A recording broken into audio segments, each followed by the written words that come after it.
கடைபிடிக்கணும்னா நம்ம என்ன பண்ணணும்? இந்த அரசாங்கத்தை 2 கொட்டி கொட்டி உங்கள் ஆட்களுக்கு உங்கள் படைகளுக்கு கிட்டத்தட்ட 1 கோடி பேரில் இருக்கான்னு பாருங்கள், அவங்கள்ட்ட சொல்லி இந்த உரங்களை வந்து தடை விதிங்க, பூச்சிக்கொல்லிகளை தடை விதிங்க. மண் தானாகவே மண்ணை காத்துக்கும். நீங்கள் ஒன்றுமே பண்ண தேவையில்லை. அதை இது பண்ணிவிட்டு ஆடு மாடுகளை வளர்க்க சொல்லுங்கள். இயற்கை உரங்கள் தானாக கிடைக்கும்.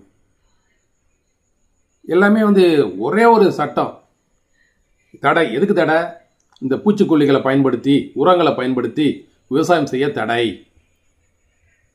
கேட்டால் உணவு பஞ்சம் வந்துடும், அது வந்துருந்துடும், ஒரு வெண்ணையும் வராது. ஊரை ஏமாற்றிட்டு இருக்கான அந்த உப்பை விற்கிறதுக்கு. நம்மளோட பழகிருக்கீங்களே. யார் உலகத்தில் யார் ரொம்ப என்ன சொல்கிறது பப்ளிசிட்டியாக பாப்புலராக இருந்தாலும் அவங்களை கூட்டம் வந்து வச்சுக்கிறது. இந்த ஆரியம் திராவிடம் எப்பவுமே அப்படி தான் பண்ணும். இந்த ஆரியம் என்ன பண்ணுவோன்னா, யாராச்சும் நம்ம ஆளுங்க திருவள்ளுவரா ரொம்ப அழகாக இருக்காரா, நிறைய கவிதைலாம் பாடியிருக்காரா, ஓகே அவருக்கு வந்துட்டு காவி சாயத்தை அடித்து எங்கேயாவது தெரியும்ல